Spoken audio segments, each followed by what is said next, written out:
quand je suis arrivé ici en Bretagne, j'ai fait de l'horticulture. J'ai un BEP d'horticulture, figurez-vous. Hein, on a tout dans la vie, on stocke tous des tas de trucs qui ne m'a pas servi à grand-chose. J'ai fait une formation en secrétariat à Paris. Ensuite, j'ai beaucoup appris par moi-même, des formations personnelles, etc.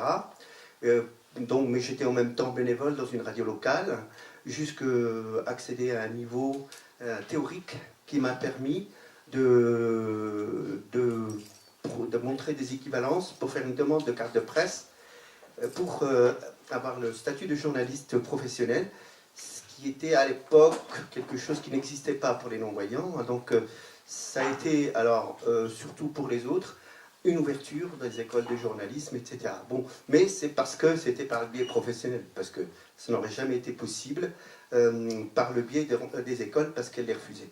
Bon, mais donc du coup, il y a eu des éléments qui ont fait que ce chemin s'est coupé à un moment ou à un autre pour des raisons diverses et variées, et au juste moment où c'était un peu plus difficile dans le journalisme pour moi, parce que mes conceptions n'étaient plus les mêmes que ceux avec qui je travaillais, mais peu importe, eh bien, l'informatique est arrivée dans les cyber. Et dans cette région de Lorient, on n'a pas choisi au départ, pour beaucoup de communes, de l'intégrer à des bibliothèques, mais de créer de véritables lieux qui sont des cyber. Ici, ça existe encore. C'est quelque chose qui n'est pas très... Les cyber publics, elles sont par exemple sur Rennes ou autre, on n'en trouve pas. La région de Lorient, mais je crois bien que je me demande si ce n'est pas la Nester qui a commencé, on a commencé par créer des vrais cyber indépendants et qui ont des animateurs payés par la ville, etc. etc. Sauf que moi, à l'époque, je ne voyais pas de non-voyants là-dedans. Je ne voyais pas de non-voyants là-dedans, je ne voyais pas non plus de non-voyants qui pouvaient accéder à certaines choses, notamment l'édition adaptée publique, les magazines territoriaux, etc. En fin de compte, ils n'accédaient pas tout à fait à la citoyenneté. Enfin, peut-être qu'il y a des expériences qui ont été menées un peu partout, différentes, mais regrouper le tout, je trouvais que c'était... et pourquoi l'associatif plutôt que le privé? Parce que ce soit le privé ou le public, personne ne voulait mettre un copec, c'est-à-dire que les premières initiatives, moi, mon service, je voulais qu'il soit dans le cadre du service public, dans le cadre d'une collectivité publique financée par l'État et les collectivités territoriales, parce que j'estimais que c'est une mission de service public. Donc, ce que j'ai fait, du coup, c'est le proposer dans l'associatif, mais il fallait qu'il y ait une collectivité qui commence. Parce qu'aucune ne voulait commencer. C'était super, sauf que ça ne nous... c'est super, mais on ne fait pas. Et c'est la Nester qui a dit, ok, on finance. Donc en quelle année ça, la Nester? 2004. 2004, on a démarré en janvier 2005, mais pour mon employeur, c'était à Paris, l'association. Ils m'ont dit, on t'embauche à temps plein, quasiment, et on pense que tu y arriveras. Et on estime que c'est normal donc les premières années, à salaire financé par l'association. La première, deuxième année, il n'y avait que la ville de la Nester, Plumeur et Kévin sur la première année, parce qu'on a quand même réussi à intégrer 3 communes au dispositif qui participaient. C'était pas si simple que ça, mais il y avait ces 2 volets qui étaient importants, l'édition adaptée et l'accès aux nouvelles technologies via des permanences multimédia dans les cyber et les médiathèques, parce que il y en a eu tout très très rapidement. À Kévin, c'était une médiathèque. Et effectivement, après, c'est en 2006 qu'on a... Alors Kévin, 2004 aussi, 2005 2005. 2005, donc Voilà. et tout de suite Plumeur, après, 2005, Saint-Jacques-de-la-Lande, je crois. 2006, Saint-Jacques-de-la-Lande, et 2008, les Champs Libres, etc. On a commencé à travailler sur les Vilaine en 2006. Et donc le service s'est beaucoup développé, puisque tu as commencé seul, et aujourd'hui tu as quand même une équipe de collaborateurs. Voilà. On est 3, et le service travaille aujourd'hui sur 9 ou 10 sites différents. Et alors, en globalité, aujourd'hui, on bénéficie à peu près, d'une façon ou une autre, 200 personnes, 200 déficients visuels sur les 2 départements. Alors, j'explique ce qui bénéficie de quoi. Il bénéficie soit de permanences multimédia gratuites parce que c'est nous qui négocions les conventions avec les collectivités territoriales. D'ailleurs, il y a quelque chose d'actualité aujourd'hui, la ville de la Nester, on a retravaillé la convention parce qu'il faut toujours mettre à jour pour tout, pour le financier, mais aussi pour le contenu, il faut travailler sur une actualisation. Et bien aujourd'hui, le conseil municipal, je crois qu'il y a des élus, y compris l'élu chargé des nouvelles technologies qui sont présents dans cette salle. Aujourd'hui, le conseil municipal vote la convention qui nous lie à la collectivité. Parce qu'il y a fonctionne surtout, nous, par convention. C'est un partenariat. Nous avons des obligations, il y a des droits pour les gens, mais nous avons aussi des obligations que nous nous imposons d'ailleurs, parce que c'est nous qui pouvons dire des fois à une collectivité, on n'a plus assez de personnes qui lisent le braille, on va mettre de l'audio à la place, malheureusement, mais on doit aussi le constater. Si on le constate, on doit le dire. C'est important, parce que c'est aussi des finances publiques. Voilà. Donc, ils peuvent bénéficier de ces magazines. Aujourd'hui, on travaille avec plusieurs communes.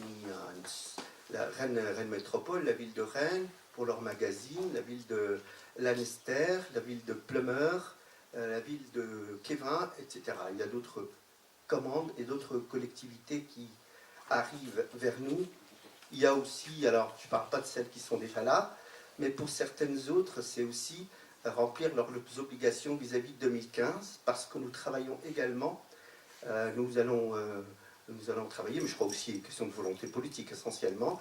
Je viens d'avoir un accord, une commande de la communauté d'agglomération de l'Orient-Est pour compléter l'expertise du site internet de la communauté d'agglo pour voir quelles améliorations on peut lui apporter. Et je ne suis pas un webmaster, mais je sais plus parce que je vais pouvoir utiliser le fait d'avoir une permanence pour faire aller directement les gens dessus et vérifier, et non pas à partir simplement des normes administratives qui existent, mais de la pratique quotidienne, quels sont les problèmes qui se posent à quelqu'un qui s'y connaît pas beaucoup et qui veut aller sur tel ou tel site. Voilà, donc ce sont des événements, alors, plus donc effectivement les différentes permanences. Alors, on va peut-être expliquer le contenu des permanences, parce que c'est pas forcément pour nous, c'est une évidence, mais les gens se posent certainement la question. Donc, quelle différence tu fais déjà entre les permanences qui sont dans des espaces publics, espaces numériques, et les permanences dans les bibliothèques? Alors, c'est la même chose, c'est simplement circonstance. Parce que la ville, par exemple, de Lanester a choisi, je parle de la ville de Lanester, la ville de Plumeur, jusque maintenant, ont choisi d'avoir un lieu dédié aux nouvelles technologies et une médiathèque. Et la médiathèque ne fait pas le même travail. Il y a un moment, on a dit que la machine à lire, la machine poète, n'était plus au cyber, elle était transférée à la médiathèque. Lieu de lecture, voilà. C'est un peu la philosophie. Complémentarité. Voilà, complémentarité. Mais il y a plusieurs cas de figure. Quoi, voilà. Les autres, il y a des communes qui n'utilisent que des médiathèques. Nous, on s'y adapte. Le travail est le même. Il y a juste une différence, c'est qu'il faut absolument, dans une médiathèque, comme dans un cyber, mais dans un cyber, ça paraît évident, puisqu'il y a une personne qui est là, ou les personnes qui sont là le font, parce que c'est leur métier aussi. En bibliothèque, il n'est pas évident d'intégrer une volonté avec les bibliothécaires. Par exemple, quand on parlait des champs libres tout à l'heure, eh ben, au champ libre, il y a une équipe dédiée où on a lancé des nouvelles expériences, notamment des cours collectifs. Tous les mois ou tous les mois et demi, on a un cours collectif. Ça veut dire qu'au lieu d'avoir deux personnes, puisqu'on est deux à donner des cours, on en a 6 ou 7 et on prend une thématique. C'est plus un atelier pour des gens qui sont déjà sur un niveau supérieur. Pas forcément.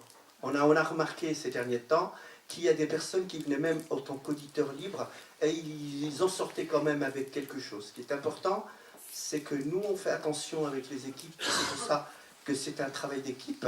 On fait attention à ce que les gens qui viennent à ces ateliers ne soient pas, entre guillemets, largués. Parce qu'il y a, et ça on pourra peut-être en parler, 30 à 40% d'un public que les solutions globales classiques ne vont pas aider. Donc il va falloir continuer à chercher des solutions adaptées, spécifiques.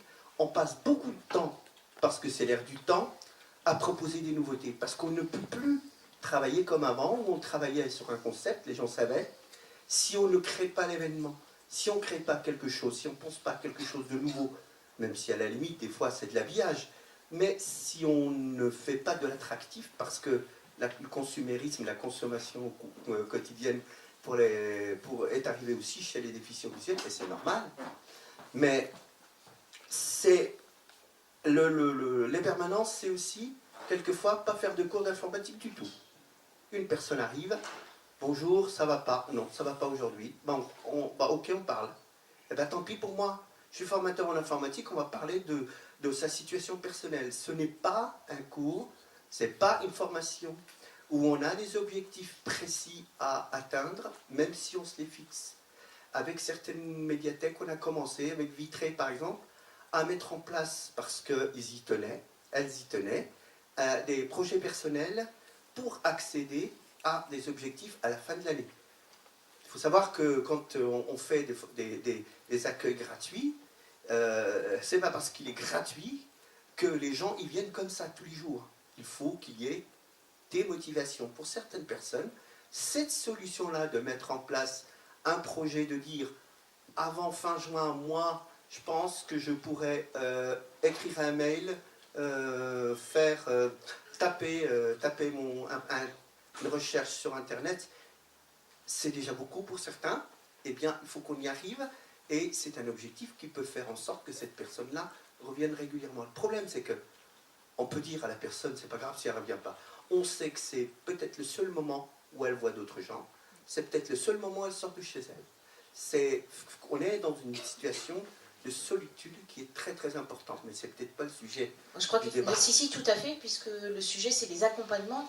Et moi je crois que pour avoir vécu beaucoup de ces ateliers avec toi, je crois qu'effectivement l'informatique ça a toujours été le prétexte pour que les gens osent pousser une porte, et surtout la porte d'une bibliothèque, c'est pas une évidence. Et ensuite effectivement souvent il n'y avait rien, le clavier n'a jamais bougé, et c'est de l'écoute. Alors moi ce que je voudrais expliquer, c'est quel est l'intérêt pour une bibliothèque d'accueillir ce genre de service? Et je ne sais pas s'il y a des bibliothécaires dans la salle, mais comment on peut développer ça? Quelles sont les conditions de réussite? Alors, la première condition, c'est les matériels et les logiciels. Mais ça n'est vraiment que le tout début, ça ne suffit pas. La deuxième strate, c'est effectivement le partenariat, et aussi bien donc à Saint-Jacques-de-la-Lande qu'à Rennes, moi j'ai trouvé très important de créer ce partenariat avec une association.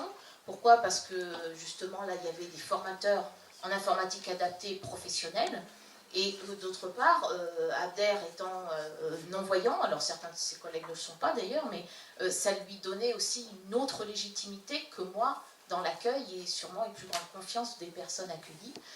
Donc ça c'est le deuxième niveau. Le troisième niveau, c'est tout ce qu'on peut créer autour de ces services, de ces permanences dans une bibliothèque, c'est-à-dire l'accès à la presse via un logiciel magique qui s'appelle VocalPress, c'est les livres audio, les livres tactiles, c'est la présentation de petits matériels des bibliothèques numériques réservées au handicap. On parlera avec Jean, entre autres, de la bibliothèque Cézanne. C'est une des choses dont que les bibliothèques peuvent présenter aux usagers, parce que ce n'est pas connu de toutes les personnes. Donc ça, c'est le troisième niveau. Et puis quelque chose qui n'est non pas un quatrième niveau, mais plutôt, je dirais, un ciment qui va fédérer l'ensemble, c'est l'implication des personnels. Alors ça demande du temps, c'est pas une évidence. Je crois que d'un lieu à un autre, c'est pas toujours simple, mais c'est vraiment fondamental, parce que là, on est vraiment, pour l'avoir vécu dans plusieurs lieux, je peux témoigner que les accompagnements sont vraiment très importants. Si je prends l'exemple de Rennes, où on est sur une grande bibliothèque de 6 étages, on avait un petit peu l'habitude de dire dans notre petit service accessibilité que c'est une bibliothèque qui fait du standard pour tout le monde, du prêt-à-porter standard, et que le service accessibilité, c'est vraiment le sur-mesure. Essayez vraiment pour chaque personne en individuel de trouver la solution, et je crois qu'on s'est côtoyé à des situations vraiment extrêmement complexes. J'ai plusieurs cas en tête de personnes, et chaque fois, Abder a su trouver la solution pour une personne à la fois, par exemple, non-voyante et sourde, pour des cas très très spécifiques, ou une personne non-voyante qui en plus n'avait qu'un seul bras et un fauteuil roulant, voilà, des cas très très particuliers, et puis des projets de vie très particuliers, et certains ont ensuite enchaîné sur des formations professionnelles, et ça c'était un plus. Voilà, parce que c'est vrai aussi que c'est une question de militantisme associatif.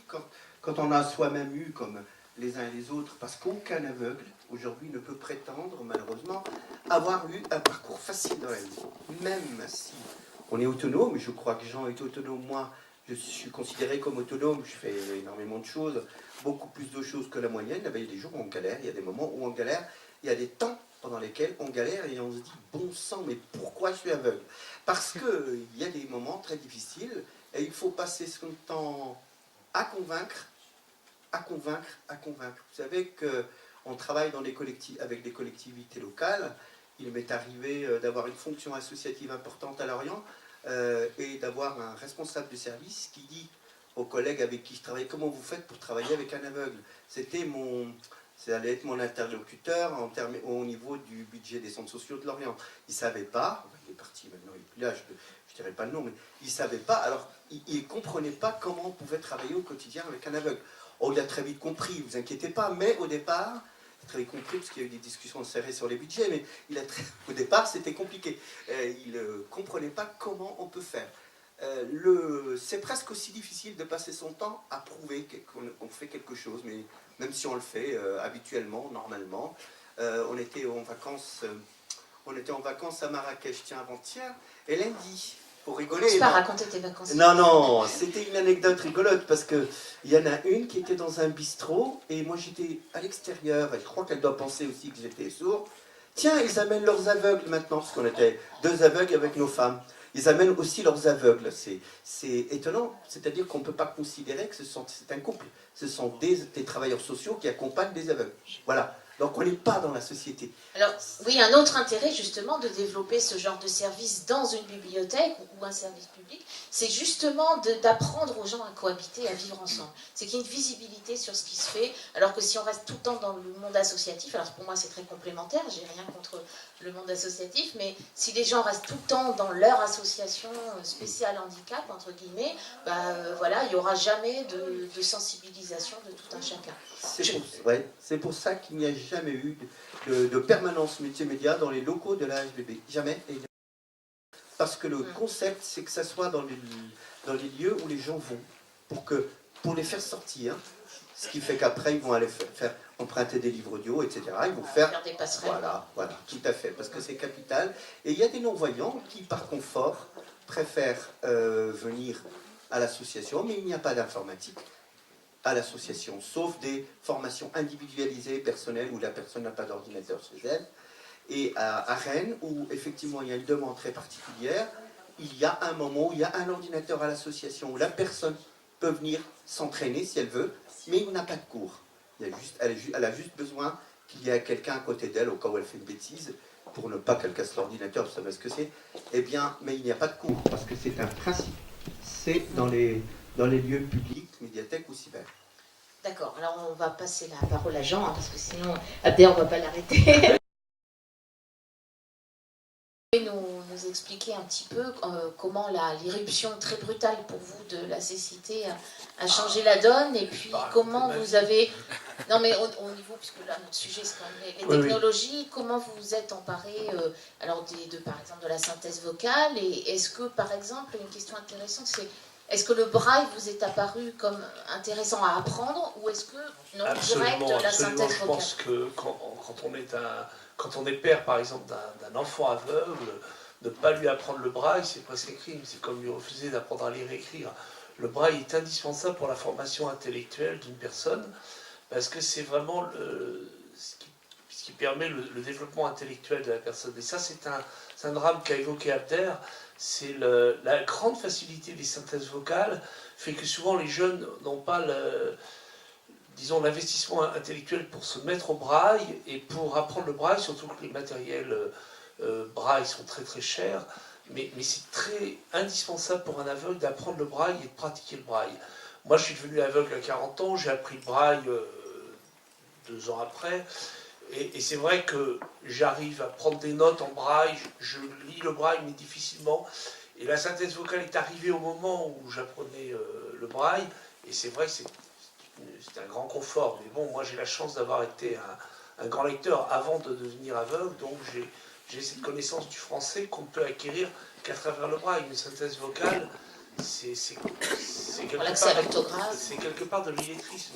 On arrive à parler, à entendre, mais on n'a pas l'orthographe, on n'a pas la connaissance intime de la langue, avec tout ce que peut donner comme information la connaissance du mot, l'orthographe d'un mot, son origine, les familles de mots, tout ça. Tout ça, c'est à travers le braille, puisque le braille permet, comme quelqu'un qui voit, lit des lettres, de connaître chacune des lettres. Et ça, c'est très important. Alors, moi, mon accessibilité aux nouveaux moyens développés pour les aveugles, que j'ai connus quand je suis devenu aveugle, elle est déjà facilitée par une grande proximité avec les nouvelles technologies, puisque Françoise a dit, c'est vrai, j'étais à IBM tout à fait dans ma jeunesse, au moment de... J'étais chercheur thésard quand j'étais à IBM, et après j'ai mis en place une manifestation sur l'image de synthèse qui s'appelle Imagina à Monaco, comme ça que je suis allé à Monaco, et donc j'ai toujours été familier et des nouvelles technologies et de l'image, ce qui m'a permis après, effectivement, parce que avant de perdre la vue, avant d'avoir 40 ans et de perdre la vue, je dessinais ou je faisais de la photo, etc. J'ai pu relativement facilement m'inscrire à un concours de dessin où il y avait 65 personnes, ce que vous racontiez, et me retrouver à gagner ce concours et avoir mon dessin sur la couverture de l'annuaire localement. Et c'était une gageure amusante, je veux dire, parce que quand les gens réalisaient, bon, un aveugle a gagné un concours de dessin, ça fait rire. On se dit, c'est pas vrai. Et alors, les nouveaux moyens, les nouvelles technologies ont fait qu'une personne qui s'intéressait au handicap a vu mon dessin sur Internet, on a fait une interprétation sur une mosaïque, est venu en faire un film. Ce film a été sélectionné au Festival de Cannes, et la dernière, à la même époque, j'étais juré au Festival de Cannes dans une section dédiée au film sur handicap, Entre deux marches. Alors, Entre deux marches commence la semaine prochaine. C'est une section du Festival de Cannes qui présente des films liés au handicap. Alors, toutes les personnes qui sont ici, qui sont handicapées ou liées au handicap, le connaissent peut-être, mais sinon, on présente des films, il y a une sélection qui passe, et c'est vraiment une petite porte dans un grand maelstrom de médiation internationale qu'est le Festival de Cannes. Et votre film, c'était Heureux qui comme Ulysse. Heureux qui comme Ulysse, oui. C'était le thème, en fait, du concours que j'avais fait, qui était un concours qu'on appelait l'Open des artistes de Monaco, qui a lieu chaque année maintenant. Moi, c'était le premier auquel j'ai participé, et qui permet, le sponsor c'est Monaco Télécom, qui édite l'annuaire, et donc les gagnants se retrouvent sur les couvertures de l'annuaire. Et pour revenir quand même à comment je suis en lien avec les nouvelles technologies, il faut dire que depuis 10 ans, je co-organise avec des membres d'associations et des professeurs de l'école Polytech à Sophia Antipolis une journée sur la déficience visuelle et les nouvelles technologies, Devin, DEVINT, et sur le site de Devin, que vous pouvez consulter, vous pouvez aussi télécharger des jeux gratuitement. Ce sont des jeux enfin il y a des jeux mais il y a aussi d'autres logiciels, mais c'est surtout des jeux qui vont intéresser les jeunes aveugles. Ce sont des jeux qui sont développés par les élèves de l'école d'ingénieurs, sont des élèves qui apprennent l'informatique, et ces élèves ingénieurs, en 2003, la première année, il y avait 2-3 projets, maintenant il y en a une trentaine. Chaque année, font des projets dédiés aux aveugles, avec les enfants des écoles primaires et secondaires de Nice, où il y a des classes spécialisées d'intégration pour les personnes déficientes visuelles. Et donc ils font des jeux spécialisés pour les personnes aveugles ou malvoyantes. Et donc ça, c'est aussi une richesse et une approche, puisque chaque année, on faisait, à l'occasion de ce colloque, l'état de l'art en matière de nouvelles technologies, que ce soit dans le transport, dans l'éducation, la culture, et tous les thèmes ont été variés et changeants. Et sinon, je voulais aussi parler de Sésame, rebondir sur l'expérience de bibliothèque de Françoise et de Abder.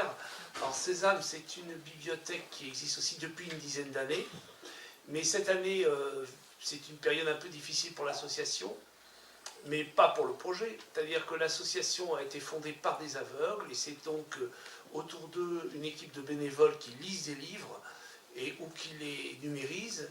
Et ces livres, soit en mode texte ou surtout en ce qu'on appelle les collections vocalistes qui sont lues par des bénévoles, sont mis à disposition des adhérents. Cette année, l'association a dû intégrer le groupement des intellectuels aveugles et amblyopes, le GIAA, parce qu'il y avait des difficultés, des retraits de subventions, etc. on a dû licencier les bénévoles, pas les salariés de l'association, on a toujours les bénévoles, heureusement. C'est les bénévoles. Ça, c'est difficile. Et donc, l'association Sésame, avec le GI2A, la bibliothèque Hélène et la bibliothèque de la Suisse romande, ont formé aujourd'hui la plus grosse bibliothèque numérique pour aveugles, la BNFA, qui est la bibliothèque numérique francophone pour les aveugles. Donc sur le site de la... Accessible. Oui. Parce qu'il y a d'autres handicaps quand même que Oui, c'est pour les aveugles. Non, mais le A, on peut dire accessible. Oui. Et ça permet de les lire. Oui, on peut le lire aussi pour les gens qui ont... Si on a d'autres handicaps, je pense à la dyslexie par exemple, c'est aussi une bibliothèque. Donc c'est une bibliothèque qui offre des livres donc soit lus par des tiers, soit qui sont lus au moyen de synthèse vocale ou au moyen de plage active-braille quand c'est des bibliothèques textuelles, enfin des documents textuels. Et donc aujourd'hui, avec 25 000 titres, c'est la plus grosse bibliothèque. C'est une évolution intéressante de Sésame, mais on a toujours des jeux littéraires, des activités surtout de lecture, de bénévoles, des salons littéraires 2 fois par an. Le dernier, c'était il y a un mois, on recevait Hélène Casterne, qui a eu plusieurs prix, qui est un jeune écrivain de Nancy. Et donc, voilà pour Sésame. Moi, je crois que ces bibliothèques numériques sont vraiment extrêmement intéressantes. Il y a quelques années, qu'est-ce qu'un non-voyant pouvait écouter comme livre? Ce qui avait été enregistré par des donneurs de voix. Donc, c'était déjà bien, mais c'était forcément un panel très très réduit, puisque déjà enregistrer des livres, ça prend des heures et des heures. Et puis c'était réduit à ce que les donneurs de voix avaient envie d'enregistrer. Donc il y a certains livres, soit des essais pointus, soit je pense à une dame à Rennes qui était férue de littérature japonaise, qui en avait lu beaucoup, et quand elle a perdu la vue, elle a demandé aux bénévoles d'une association rennaise de lui enregistrer de nouveaux livres. Ben, personne ne voulait, parce qu'il faut se taper les noms des personnages japonais, que c'est très dur, puis c'était des gros pavés.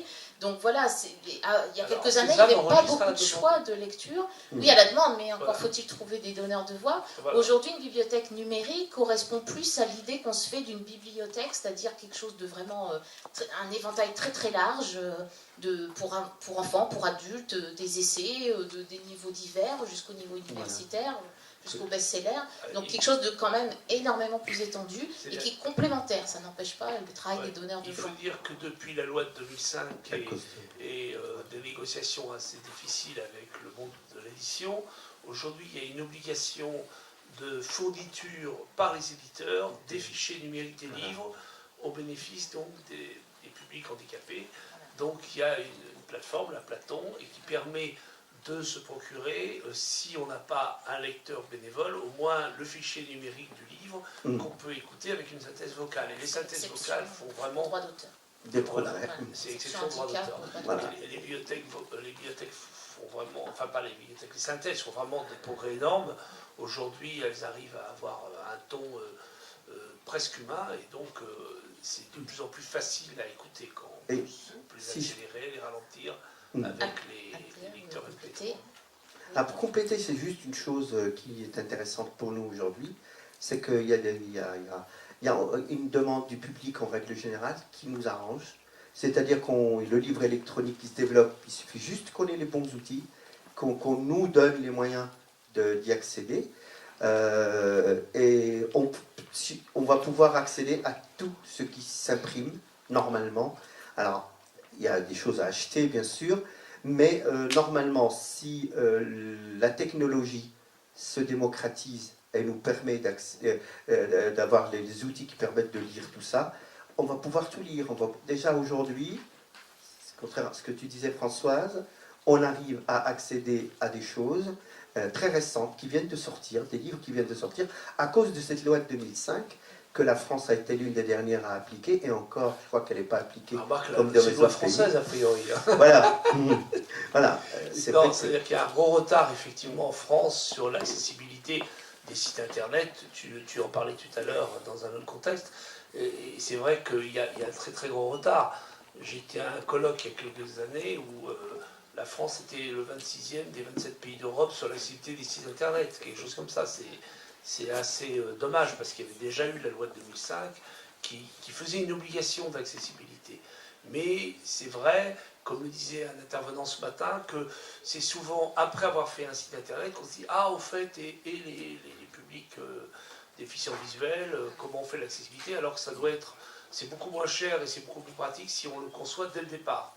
Mais souvent, ça fait peur aux responsables qui ne sont pas familiarisés. Alors, d'ailleurs, à ce propos-là, j'ai fait quelques films avec d'autres personnes à travers la Fondation Orange de présentation des sites internet et de la manière dont on peut rendre un site accessible dès le départ, quoi, en montrant les difficultés que rencontre un aveugle avec JAWS, avec une page braille sur un site internet, quand on se retrouve face à ce que tu nous montrais tout à l'heure, un site qui est soi-disant pour les aveugles, mais où il y a plus de 100 liens.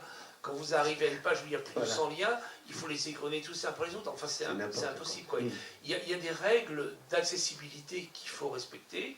Il y a des gens d'ailleurs dans l'association Quantique qui sont très compétents en matière d'accessibilité des sites internet.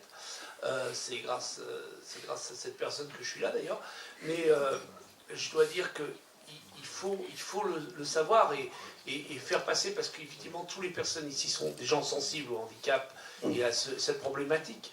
Mais il faut faire passer aux entreprises, aux responsables d'administration, la nécessité de rendre les sites accessibles très en amont, de manière à ce qu'on ait des sites. Et comme le disait ce matin un autre intervenant, quand les sites sont accessibles pour les aveugles, ils sont accessibles pour tout le monde.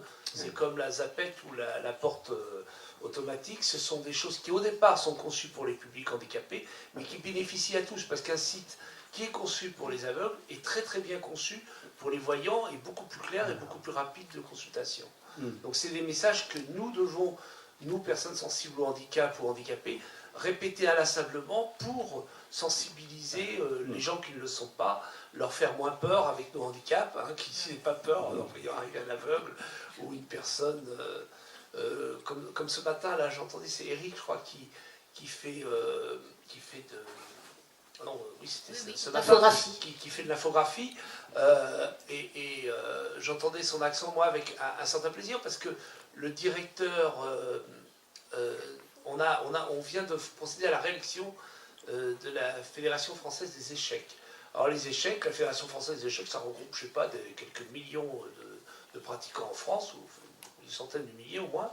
Eh bien, il y a une personne qui est IMC, qui a été élue dans le groupe qui maintenant dirige la Fédération française, et qui, elle, est une personne qui représente son handicap et qui est chargée de l'adaptation au handicap. Et c'est vrai que là, je reviens, j'étais le week-end dernier au championnat de France d'échecs pour les aveugles, et les échecs sont ouverts à tous les publics, et il ne faut pas être un champion pour aller au championnat de France d'échecs pour les aveugles, hein. C'est tout public, c'est-à-dire qu'il y a des gens qui se mettent aux échecs depuis 6 mois, 1 an, 2 ans, et qui peuvent y participer. L'essentiel, c'est de participer, n'est-ce pas? Et donc, c'est un jeu qui est très ouvert, et là, il y a un grand effort vers les écoles de jeunes aveugles, vers les écoles de personnes handicapées, parce que les échecs, les champions pratiquent les jeux d'échecs à l'aveugle. Donc les aveugles, ils ont une certaine facilité pour y jouer. Ils ne sont pas aussi forts que les gens voyants, bien sûr, qui eux gagnent des millions de francs, comme les joueurs de tennis ou de golf dans les tournois internationaux. Mais les aveugles participent, et c'est un loisir qui, je dois dire, est très agréable. Je ne sais pas si on a encore quelques aveugles dans la salle, mais je dois dire que depuis que je joue aux échecs grâce aux nouveaux moyens, aux technologies de l'information et de la communication, parce qu'on fait ça sur Skype, et on fait ça avec des arbitres, je ne sais pas, il m'arrive de jouer contre un Indien avec un arbitre à San Francisco, où là, il y a 15 jours, je jouais contre un gars qui est au Pérou, voilà, et l'arbitre, je ne sais plus où il était, mais bon, on joue avec... et on voit des parties qui se passent aux 4 coins de la planète. Et c'est très enrichissant parce que ça développe les échanges, les gens voyagent après. Ça, c'est effectivement le rôle d'intégration dont je parlais au début, c'est pas seulement d'accéder, mais c'est aussi de se relier aux autres. Le numérique, c'est se relier aux autres. À travers, on parlait d'intégration ce matin, notre amie, elle parlait de... Comment elle disait? On ne dit plus intégration, vous savez, on dit... l'insertion. Non, pas l'inclusion. L'inclusion, voilà, cherchez le mot. Voilà, l'inclusion. Ben là, on est inclus. Enfin, on est inclus dans la cyberplanète grâce à Skype, grâce aux nouveaux moyens, grâce à l'Internet. Et ça, c'est vrai que c'est aussi des perspectives très réjouissantes. Ici, il nous reste 5 minutes. Ah, On va parler de l'avenir peut-être. Alors dans le mémoire de débat que vous aviez fait, il date déjà d'une dizaine d'années. À ce moment-là, dans la conclusion, quand vous parliez de l'avenir, vous pointiez le e-learning flash. Quand sera-t-il accessible aux non-voyants? Alors, est-ce qu'on a avancé depuis 10 ans là-dessus? Est-ce que c'est toujours votre souhait? Est-ce que vous voyez une autre priorité? Qu'est-ce que vous aimeriez comme développement là, rapide dans le domaine du numérique pour les non-voyants? Oh ben, moi j'ai l'impression, c'est aussi quelque chose qu'on a souligné aussi ce matin, c'est effectivement la course permanente de l'adaptation des différents logiciels aux nouveaux logiciels. C'est-à-dire qu'effectivement, aujourd'hui, on parle la dame qui nous précédait a fait une intéressante étude sur les tablettes. On parle aussi des logiciels sociaux. Tous ces logiciels, tous ces nouveaux usages des technologies de l'information et des communications se créent, se développent, deviennent toujours... enfin, c'est comme un feu d'artifice. Et nous, avec le handicap, on est toujours obligé de suivre, d'arriver à transformer, adapter une des branches. C'est toujours un peu la course derrière la technologie. Alors, moi, mon souhait, c'est que de plus en plus, et peut-être qu'on y va, quand je vois, moi, j'ai comme beaucoup d'aveugles acheté un iPhone et je me suis mis à VoiceOver, qui est vraiment très, très ouvert. De plus en plus, quand les VoiceOver, c'est la synthèse vocale. Voilà, c'est la synthèse vocale d'Apple. Et c'est vrai que quand n'importe qui achète un iPhone, il est accessible aux aveugles. La plupart des gens qui achètent un iPhone ne savent pas. Mais je surprends toujours mes amis en disant mais attends, tu peux l'adapter pour les aveugles. Ah bon? Ah mais parce qu'ils croient qu'on rajoute quelque chose. Comme on le fait toujours avec JAWS sur un PC. Mais c'est vrai que quand tous les systèmes intégreront de manière systématique, quand on achètera la nouvelle version de Windows 9 et que dedans il y aura déjà toute l'accessibilité pour les personnes aveugles avec une synthèse vocale et éventuellement une sortie braille, il suffira de brancher notre plage et on pourra le lire, ça sera un vrai progrès. Là, il y aura vraiment de l'e-learning pour tous, pas seulement pour les personnes handicapées. C'est vrai que c'est, à mon avis, l'avenir qu'on peut espérer, parce qu'à ce moment-là, les développements ne seront pas en retard, on ne sera pas toujours en train d'un train, on sera à l'heure avec les autres publics qui achèteront un nouveau moyen de communiquer. Tout à fait. Abder, ouais, alors moi sur cette question, je pense qu'il va y avoir, et j'espère, des accès beaucoup plus illimités, beaucoup plus importants pour tous, mais je crois, et c'est mon rôle aussi comme militant associatif, c'est de faire attention à ceux qu'on va laisser sur le bord de la route. Parce que toutes ces nouvelles technologies, le digital, etc., et ça ne concernera pas une partie de la population. Et là, je ne vois personne pour le moment qui court après des solutions alternatives, des solutions qui peuvent s'adapter à des gens qui, d'une part, n'ont pas beaucoup les moyens, et même si tous ces matériaux vont baisser, ces logiciels vont baisser, mais et intellectuellement, pour un certain nombre de personnes, ou physiquement, ça sera difficile. Disons que la rupture contre laquelle on se bat tous, et qui m'a amené à penser à créer un service comme ça, la rupture technologique, ou la difficulté à rester dans le wagon, et non pas être à côté, eh ben, il ne faut pas qu'on la recrée parce que ça va trop vite, parce que ça va trop loin, et parce que ça ne pense pas à ceux qui n'ont rien. Or, il y a des solutions. Vous voyez qu'aujourd'hui, il n'y a plus de forfait, tout le monde ne fait pas des forfaits, donc il faut acheter son téléphone. Eh bien, il y a des entreprises qui négocient avec d'autres et qui proposent des smartphones moins chers. Et je ne crois pas, pour le moment, dans la mesure où il y a quand même une concurrence, une bagarre entre Apple et d'autres, je ne crois pas que les prix vont réellement baisser dans notre secteur. Elles ne baisseront que si il y a une véritable politique européenne sur le handicap et d'imposer des règles, parce qu'il va y avoir, aujourd'hui, vous savez qu'il y a 2 ou 3 grandes entreprises qui gèrent tout ce qui est système de synthèse vocale, plage braille. ce machin-là, c'est 6 000 €. Je dis bien ce machin-là parce que ça permet simplement, c'est vrai qu'il y a de la technologie dedans, mais ça ne vaut, je suis désolé, ça ne vaut pas 6 000 € un afficheur braille. En fabrication, si j'ai bien compris, ça ne dépasse pas les 1 000 €, même pas. Ça veut dire qu'on multiplie par 5 une synthèse vocale 1 500 €. Tant mieux que Apple propose, et c'est tant mieux si la synthèse vocale de Apple soit intégrée à tous les ordinateurs parce qu'elle est gratuite. Bon, même si Apple fait payer plus cher ces machines qui intègrent tout, mais je crois que Samsung est en train de faire la même chose, ce qui veut dire que les autres vont être obligés d'y aller. Alors, mais est-ce que ça concernera le public, dont je parle? Je ne suis pas convaincu. Et à ce public-là, personne ne s'intéresse parce que économiquement, il n'est pas rentable. Alors, moi, c'est mon inquiétude, mais en même temps, je trouve super ce qu'on est en train de vivre. Je vous dirais qu'aujourd'hui, je dois tout à la nouvelle technologie. Jamais je n'aurais pu être journaliste s'il n'y avait pas ça.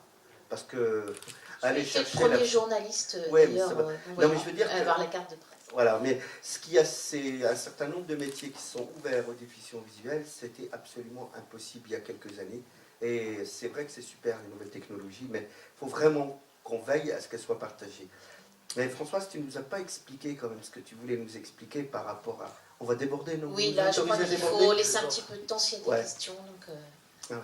Je crois que c'était plus intéressant de vous écouter. Ah, quand même.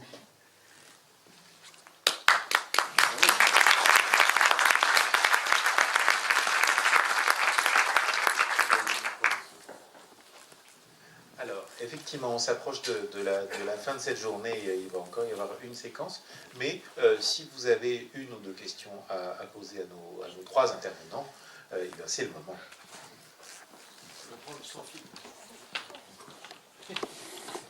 Merci, bonjour, alors, je me présente, je m'appelle Fabienne, je suis malvoyante, je risque d'avoir une perte de vision parce que j'ai un glaucome, et je voudrais savoir si vraiment le braille, si vraiment c'est prépondérant de l'apprendre, parce que moi je trouve qu'avec les nouvelles technologies et les applications de reconnaissance vocale, c'est déjà pas mal. Genre la BNFA justement, moi je suis tout à fait satisfaite du travail qui est accompli par la BNFA, qui est un formidable boulot. Je me demande s'il est vraiment indispensable d'apprendre le braille et combien de temps ça prend, parce que moi c'est ça qui me fait peur, c'est le temps, c'est l'énergie qu'il faut, et j'ai peur de ne pas avoir le courage d'aller jusque-là. Ben, madame, on peut répondre une chose à part en ce qui me concerne en tant qu'intervenant dans le cadre de la formation et d'avoir eu des situations qui ressemblent à la vôtre beaucoup. Moi je dis, on ne se prend pas la tête. Si on n'a pas envie d'apprendre le braille, aujourd'hui, grâce à la synthèse vocale, moi je le dis, on peut tout faire. La seule différence, et moi qui suis un brailliste, je n'abandonnerai pas le braille pour rien. Si je dois lire un document, moi j'ai une représentation géographique de ce document et je touche la matière quand je lis le braille. Une synthèse vocale ne touche pas la matière. C'est un autre problème, mais n'empêche qu'aujourd'hui, sur la vie quotidienne, il n'y a aucune raison de s'inquiéter si on n'apprend pas le braille. Ce n'est pas un drame. Quand on est jeune et enfant, c'est un drame, c'est compliqué et je ne comprends pas qu'on ne forme pas quelqu'un qui est jeune au braille. En revanche, quelqu'un qui perd la vue à 40 ans, il y a déjà d'autres problèmes à gérer. Et si vraiment on n'a pas envie d'apprendre le braille, d'autant plus qu'on a des soucis de sensibilité des doigts. Il y a des gens qui n'arriveront jamais à avoir une sensibilité des doigts pour lire quand on a... Ouais, hein? Non, je veux dire, pour lire le braille avec les doigts, des fois, il y a des gens qui n'ont pas la sensibilité suffisante pour lire le braille. Il y a des gens qui n'y arrivent pas. Donc, il ne faut vraiment pas qu'on se prenne la tête. On les oblige à apprendre le braille, surtout adultes. Alors, les jeunes, c'est tout à fait différent. Alors, si je peux ajouter mon point de vue, moi j'ai perdu la vue à 40 ans, j'ai appris le braille à 42. Oui, tout à fait. Moi je vis dans un pays, vous l'avez entendu, j'habite à Monaco. Je connais des gens qui habitent depuis 20 ans à Monaco qui ne parlent pas un mot de français. Je les trouve un peu handicapés dans la vie. Mais ils disent, ah mais avec l'anglais j'arrive à me débrouiller. C'est vrai qu'on arrive à se débrouiller, des anglais, vous voyez, qui arrivent. Si vous allez dans un pays étranger et que vous décidez, je ne sais pas, pour une raison quelconque, de vous établir dans un pays, je ne sais pas, en Italie, au Portugal, et que vous décidez, ah ben non, je vais là, mais je vais me débrouiller avec le français ou avec l'anglais que je connais, puis je n'apprends pas la langue du pays. Bah, c'est peut-être, vous perdrez beaucoup de la culture, la civilisation du pays dans lequel vous aurez choisi de vous installer. Je pense que si vous arrivez à apprendre le braille, vous ne le regretterez pas. Et moi, je peux vous dire, j'ai appris le braille en 15 jours. Chaque matinée, j'allais à mon cours de braille. C'était pas si difficile que ça d'apprendre le braille. Alors après, vous serez peut-être pas une très bonne brailliste au sens où vous allez lire, je sais pas, des romans entiers en braille, mais le braille vous permettra, à un moment déterminant, de lire des choses que vous ne pourriez pas lire dans un autre contexte. Et puis d'avoir l'orthographe des mots, d'avoir des choses qui, si vous êtes une bonne lectrice du français, vont vous manquer si vous devenez aveugle, vous ne pouvez du tout lire le noir et blanc, et que vous allez uniquement vous baser sur la synthèse vocale. Ouais. Moi, je peux vous dire, je travaille essentiellement avec la synthèse vocale, mais je suis content d'avoir quand même cette connaissance du braille. Voilà, très très vite. Et donc je sais maintenant que les aveugles sont bavards. Ouais. Je donne une dernière question ou intervention à Gilles Lecouster, sauf s'il y a des réclamations précises. Je suis bavard aussi.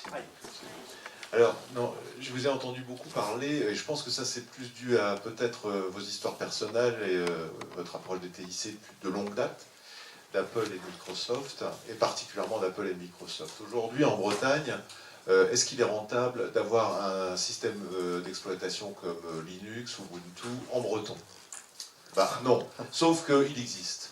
Est-ce qu'il existe? Et le système d'exploitation Linux, il est dans de très très nombreuses langues du monde qui ne sont absolument et ne seront pas rentables pour Microsoft ou Apple, et ils ne les traduiront jamais.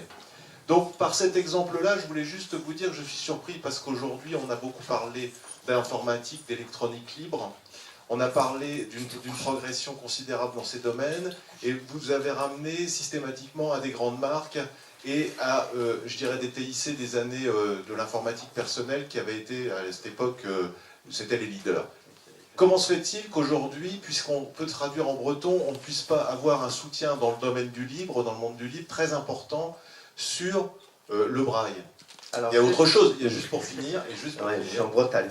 Oui, mais juste voilà, pour c'est finir. pour ça que je vais vous répondre. Oui, mais je vais vous écouter, mais juste pour finir ma question, c'est dans le système des gestions de contenu sur le web, beaucoup de développeurs dans le monde du libre ont eu très tôt mis en avant les problèmes d'accessibilité. Ils ont été souvent des leaders sur l'accessibilité des sites web, des systèmes de gestion de contenu libres, je dis bien libres et non pas propriétaires.